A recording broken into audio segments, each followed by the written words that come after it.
What's up, everybody? Welcome back to Mohawk Motors. My name is Jason.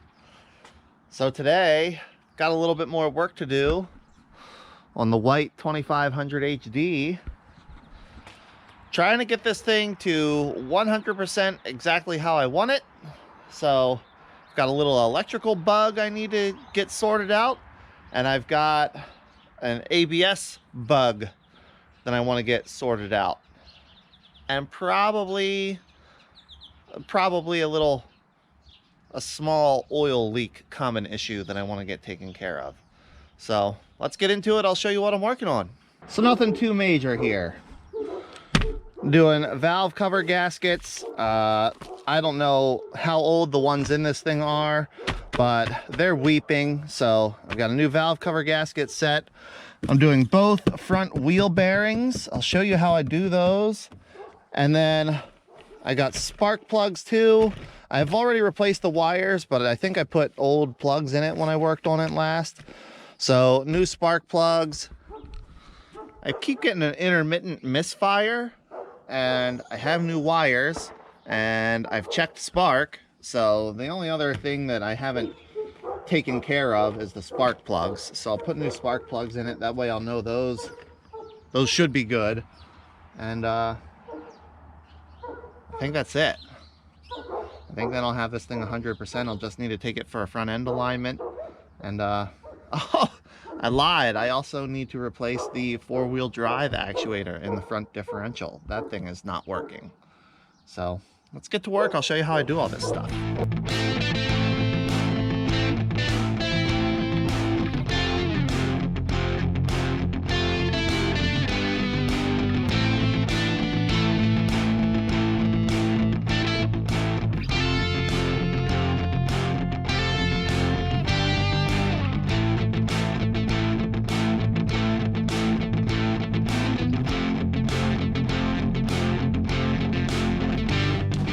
Alright everybody, so on these wheel bearings, they're not terribly complex. As you saw in the time lapse, I already took all the brake stuff off, unbolted the caliper and brackets. I have those hung up here with a bungee cord, took the brake rotor off, and I disconnected the wire for the wheel speed sensor. That's just a push connector and a couple little push locks, nothing to it. And then I also unbolted the brake hose from the top of the steering knuckle just to make it easier to move the caliper around. So now I'm ready to take the dust cover off the outside of the spindle. Now, that's exactly what it sounds like. It's a dust cover. GM puts it here to keep stuff from getting inside of your spindle and wheel bearing here. When I remove these, try to get yourself a relatively sharp chisel and get right at the edge where it meets the actual bearing, and give it a couple taps until it separates. You want to try to do this without just beating up your dust cover and bending it all to pieces. So take your time, a couple little taps, and 99% of the time they come right out, no big problem. Then I want to take off my axle shaft nut out here on the outside. On mine, they are 36mm nuts. A big impact really makes all the difference for these. Maybe not big, but just a good strong impact.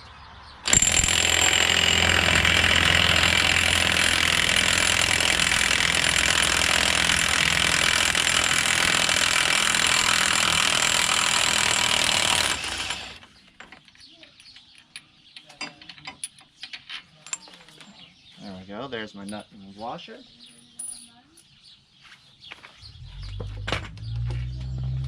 And now I'm ready to actually unbolt the wheel bearing. Now these are a sealed unit bearing.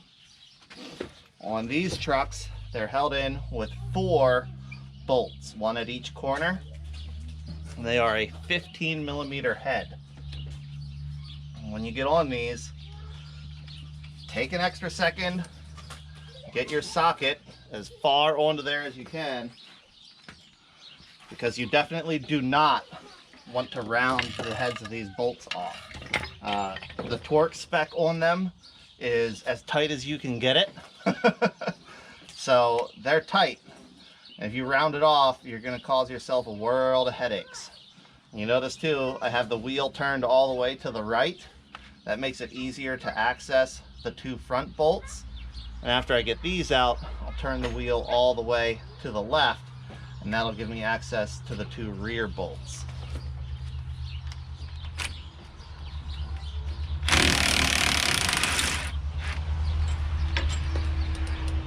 One.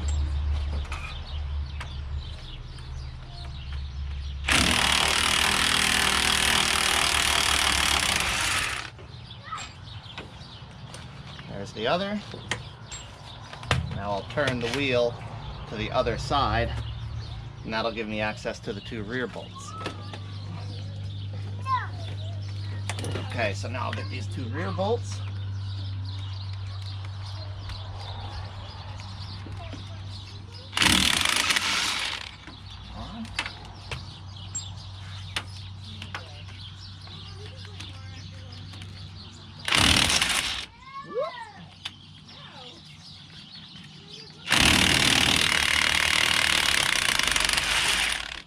There we go.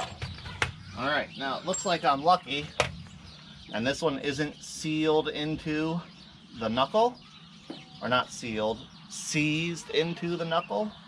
I see that a lot, so hopefully I can just kind of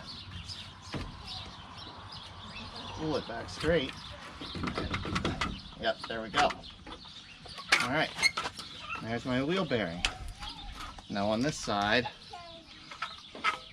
there's the dust cover, and it definitely looks like this wheel bearing is worn.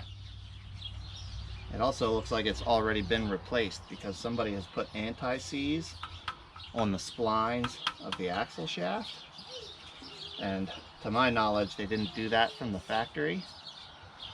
So I'm going to put my new wheel bearing in. Before I do that though, I'm going to take this dust cover over in the garage and wire wheel all this scaly rust off of it, just to make it, you know, just a little bit nicer. So I'll go do that. I'll come back, finish cleaning up, and we'll put it all back together. Okay, I'm back. So wire wheeled off. I'm not trying to make it look new. I just wanted to get it cleaned up a little bit. Just took a wire brush and cleaned off my knuckle here. Now, because I don't want to battle it the next time, I coat everything in anti-seize. I do the steering knuckle surface with a nice generous coating, because whatever, it's going to be tightened down so tight it'll just squish out whatever excess, which is fine with me. So I do the knuckle, I do the bearing,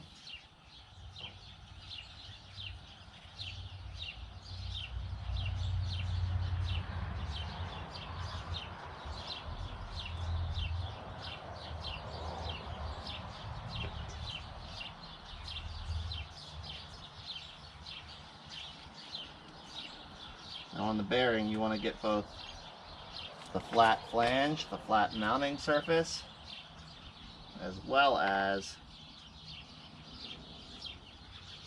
a bit of the bearing that actually sticks into the knuckle, like so. And then I'll take my dust cover and sit it back on and get my new wires routed where they go. There we go. Make sure you don't have any gunk on your mounting surfaces here, and then slide it back together.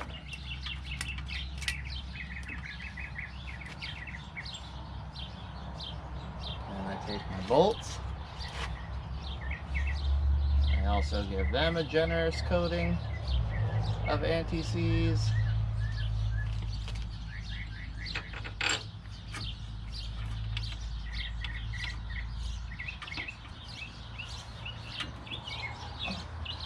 Like I said, the torque spec on these is as tight as you can get them, so I'm not worried about them coming loose or backing out. I just want to make sure that they don't seize into the bearing or the knuckle itself and make it a nightmare to get it apart the next time.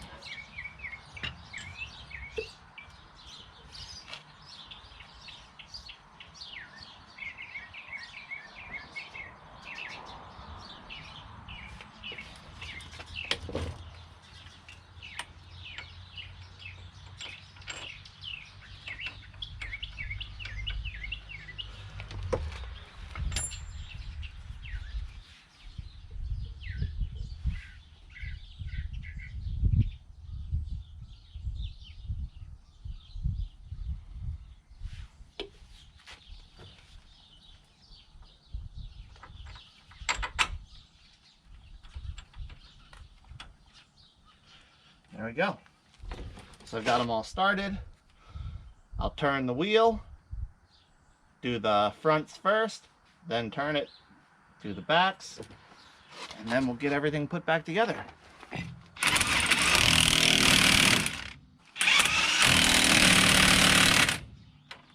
we go. I'll turn it back to the other side, do the rears.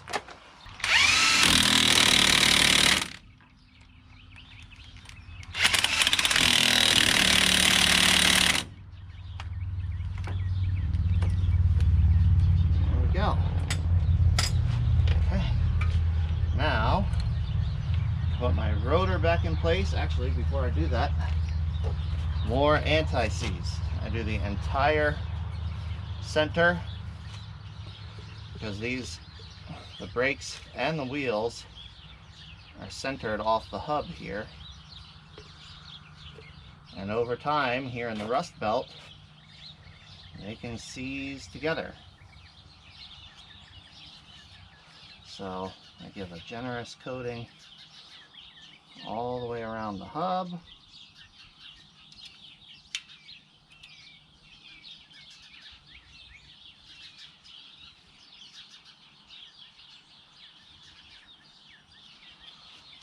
And a little dab on that axle shaft. I'll get that tightened up next.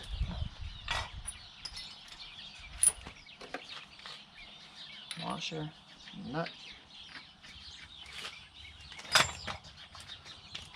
This one also, torque spec, as tight as you can get it.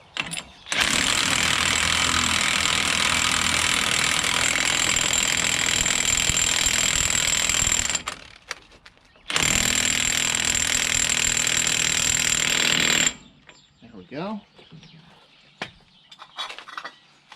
I can put my dust cover back on.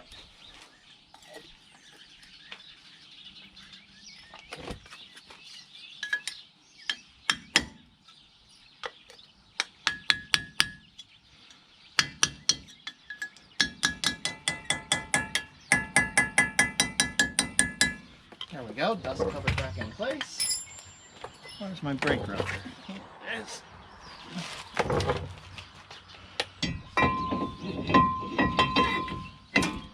Brake rotor back in place. Get my caliper here.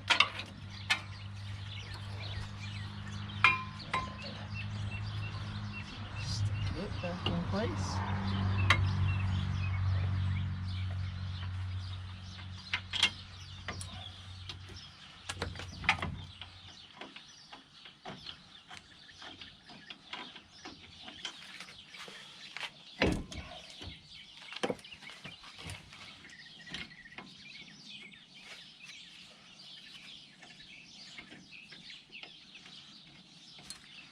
In case you're wondering, Jason, you didn't put any seeds on those two bolts. Guys, I just put these calipers and brackets on less than 3 months ago, and I anti-seized the bolts then, so they've got plenty of anti-seize on them.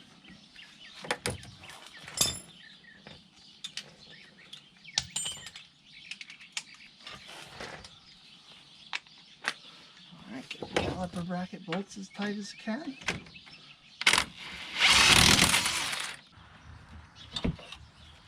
Alright.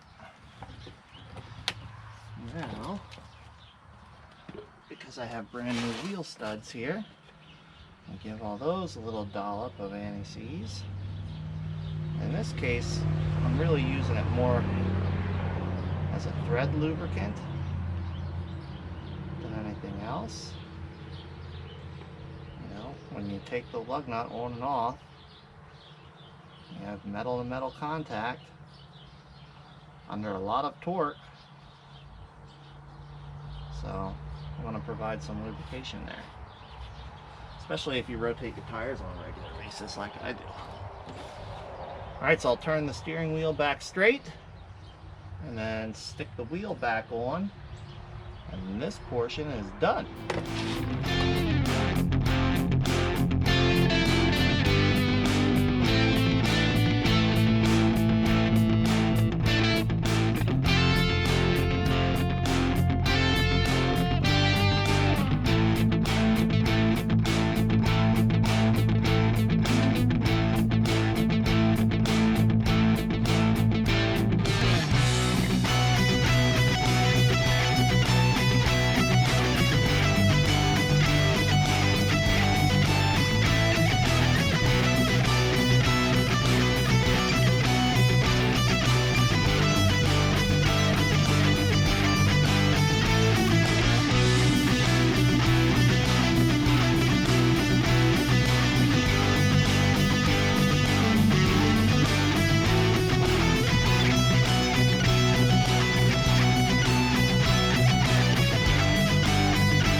Alright, well, it's back on the ground, got the wheels back on both sides, everything's good to go down there.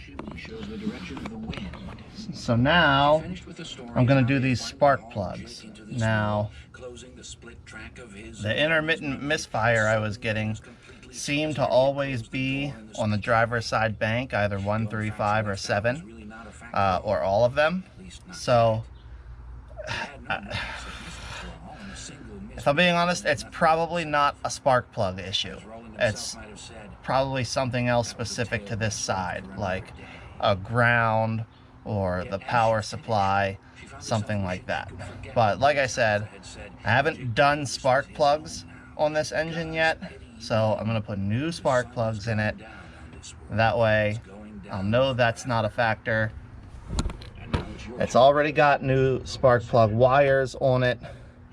And the coils, I really don't think the coils are the issue. Usually coils either work or don't work. They're not intermittent. So I don't think that's it. So I'm going to do these spark plugs. I'll show you what I find when I get them all out. If we see anything obvious, maybe that is the problem. If not, then I'll have to explore further. See if maybe it's a ground problem and I can't get that addressed. Alright, so I've got the plugs out on this side. And they honestly, they really don't look bad. And if anything, they look maybe a little bit lean to me. I'm not great at reading spark plugs. So I'm still going to put my new plugs in, because I don't recall installing these. I don't know if these are from before or if I did them or what they are. They look like they've got a little age on them. So I'm still going to put my new spark plugs in, and I'll do the other side also, just so I know I have a new set of plugs and wires in it. And then we'll see if that improves that intermittent misfire at all. Hopefully it does. If not, it'll even do it at idle, so I can start it up, see if it's any better. And if it's not, then I'll see if I can't splice onto the ground. I'll back probe it with a T-pin and give it a dedicated ground and see if that makes a difference. All right, I got the plugs out on the passenger side. Now these weren't misfiring, but I do have one that is different from the others. You can see these three on the right are all the same. And this one on the left here, it's different. It's got a different part number, slightly different design. But again, I didn't have any problems with the cylinders on this side. That does make me think though that I probably did not put plugs and wires in this thing, or spark plugs in this thing, which makes me feel a little bit better. Like I said, I know I put those wires in it. So, I'm gonna put the other 4 new plugs in on this side and then start it up and see if I'm still getting that intermittent misfire. All right, well, I've got it started up. Obviously all the new spark plugs on, wires back in place. And I'm running a monitor here. Oh, can I get you close enough to see that? There you go, you can see I'm still getting misfires in cylinder 3 and cylinder 4. So, not isolated to one bank anymore. But cylinder 3 and cylinder 4 are giving me problems. So, I think quickly, just to try and diagnose this as fast as I can because I've run out of time, I'm going to grab a coil from another engine, swap it on in cylinder 3, see if it makes a difference. Then I'll do the same on cylinder 4, see if that makes a difference. If the coil doesn't make a difference, then I'll have to inspect fuel, make sure it's getting fuel. So let me try that. All right, I swapped another coil onto cylinder 4, and you can see, oops, still misfiring. So I don't believe it's the coil. Well, swapping coils around didn't seem to make a difference. Cylinder 3 seems to be misfiring less as the engine warms up, but cylinder 4 is pretty consistently, pretty steadily misfiring. So I'm gonna have to do more investigation there. I don't think it's an issue with spark. I think it's got, the spark is fine. I'm curious if cylinder 3 and cylinder 4 are their opposite cylinders on the engine. 3 is on driver's side, 4 is on passenger side, in line with each other. So that could be something to do with it. I don't really think it is though. And obviously the engine is, I mean, it's getting warm now. The exhaust is going to be too hot for me to put my hands near it, so I can't do that. I think the next thing I'll do is a compression test.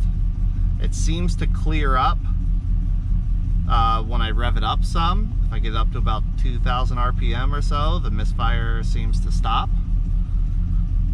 So I'm a little worried I might have a compression problem in cylinder 4, or a leaky valve or something like that. I'm not sure. So I'm out of time for today. I'll have to pick back up tomorrow and do a little bit more diagnosis on this thing and see what I can figure out. So it's the next day. I'm picking up where I left off. I really want to figure out this misfire in this engine. So yesterday I verified that I have good spark. It's not a spark related problem. The first thing I want to test today is compression. Make sure it's not a compression issue. I've got my compression test gauge hooked up here. I'm gonna hop in the truck, hold the throttle wide open, crank it.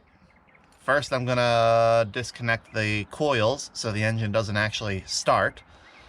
And then I'm gonna crank it and see what happens. See if I get good compression out of it, see if it's got crap compression, and go from there. There we go. Can you see it?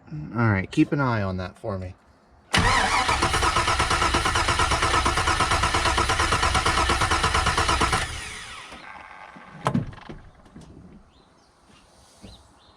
All right, big number, no whammies. Big number, no whammies. Oh, over 150. Okay, that's good. That's plenty of compression. And that's cylinder 4, which was the one that was having the most misfire at idle. Now I'll test cylinder 3 also. I'll test cylinder 3 too, and probably test number one of the other cylinders that wasn't misfiring, just so I have a base for comparison. But that was all the way up to 160 psi cranking, so that should be more than enough for this engine to run the way it should.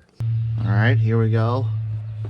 This is cylinder 3. This one was also misfiring, but not as bad as cylinder 4. Let's see what this one does.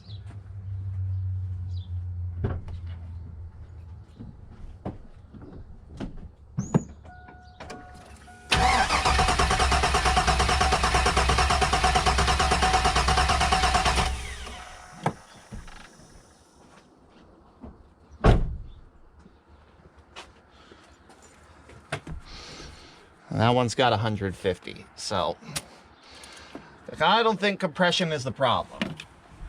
So I've now verified compression, I've verified spark. The only other thing that I need to check now is fuel. And if you look way back when I first got this truck, I mean, this thing sat for a long time, years. And these injectors, these truck style LS injectors, have a tendency to clog or stick or both when they sit for long periods of time. I know I have good fuel pressure, so my next suspect is I've got some injectors that are not happy. And I kind of suspect that anyway, because the truck is kind of, you can smell that it's rich, and it's a completely stock engine aside from the headers that I put on it. So it shouldn't be that rich unless it's just getting a crummy spray pattern out of the injectors or has an obvious misfire like it does. But I think my next step here, because I verified everything else that it would need to make it run correctly, is pull the injectors, put them on my injector tester, and see if I've got a couple that just aren't spraying the way they should. And maybe I have a few spares around here that I can make up a set of good, 8 good injectors that are all spraying how they should be. So I guess that's next step. Pull the cover here, and then pull the injector, the fuel rail retaining bolts. Hopefully that'll give me enough room. Usually it does, that I can get the injectors out of this thing and get those figured out, sorted out. Hopefully come up with a good set. All right, well, first 4 seem to be flowing exactly the same amount of fuel. They all have a good pattern. Everything looks good on these ones. So I don't think I have a problem there. Like I said, I probably should have tested them and then cleaned the screens out. Then I would have known, like, oh, the screen on injector 4 was clogged up. It wasn't getting enough fuel. Womp. But at least now I know. I'll know fuel is not an issue. I'm going to test the other side, make sure they're about the same, and then then put it all back together. All right. Well, there's the second set of 4, and they are super close also, not far enough off from each other that I think it's going to cause a problem. They all seem to be spraying well, nice even pattern. So I guess put it all back together, see if I still have that misfire. If I do, then let's figure out what I missed and fix it. Well, it's all back together. Injectors put in. I did shuffle them around, so that'll tell me for sure if the misfire moves, then it definitely was an injector issue. And If not, if it stays in cylinder 4 and less so in cylinder 3, I'll know there's something else there that I missed. So I'm gonna start it up and we'll see what happens. Well, I think I have to admit defeat on this one, guys. This is not where I intended to go with this video. I thought there was gonna be a couple quick things and be good to go again. But that does not seem to be the case. This cylinder 4 misfire, it's whipped me. I can't figure it out. I've verified spark. I have good spark. I've verified fuel. I definitely 1000% have fuel coming into the cylinder. The injector is pulsing. I know the injector flows. There is fuel pressure to the injector. There is no restriction at all. So I know I have spark. I know I have fuel. You saw I did the compression test. I know I have compression. And I still cannot get, I can't get fire in that hole. It's got brand new spark plugs. And I've done a bunch of swapping stuff around to verify. I swapped coils around to see if the misfire moved. It stays in cylinder 3. I've swapped wires around, stays at cylinder 3. I've swapped spark plugs around, it stays in cylinder 3. I moved injectors around, it stays in cylinder 3. I even pulled the valve covers off. I wanted to do those new valve cover gaskets anyway, but pulled the valve covers off, ran the engine with one bank open, and I can see the rocker arms are moving and doing exactly what they're supposed to be doing on this side. On all cylinders, same on the other side. I have all of the rocker arms are doing what they're supposed to be doing.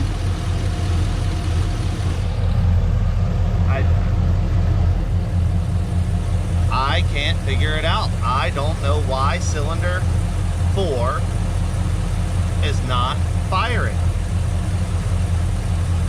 And it's still, I mean, you can tell even now, when I unplug that coil pack, it makes no difference at all in running condition. If I plug it back in, no difference at all in running condition. And all my crawling around and going over this thing, the only other thing I've noticed is I've got some kind of liquid dripping off of the exhaust on this side. It's coming from this bank of the engine. It does not smell or taste like gas. It's too thin and clear to be oil. So my only suspicion is coolant, but my coolant is full, and it was full when I came out this morning. But also, if I take the lid off,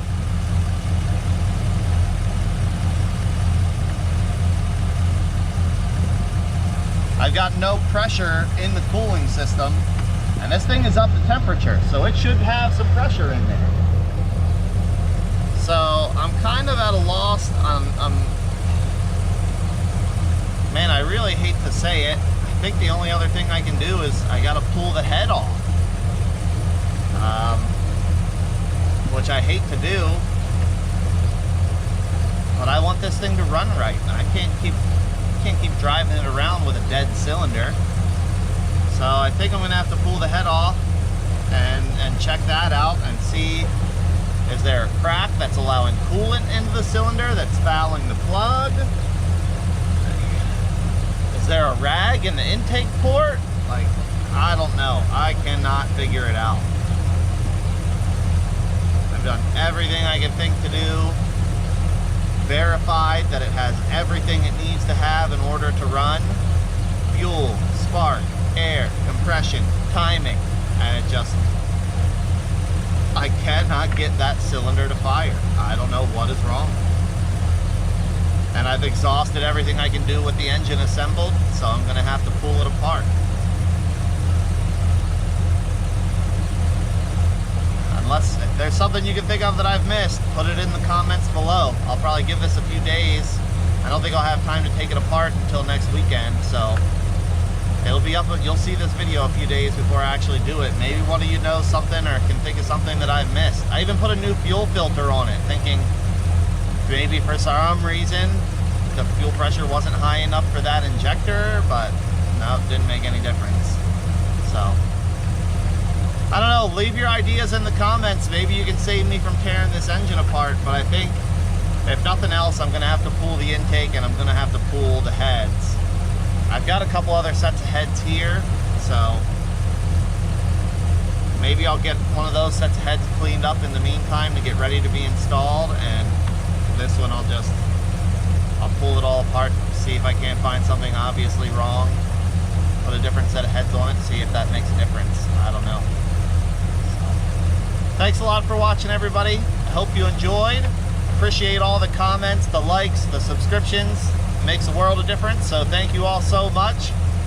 And until the next video, everybody, take care.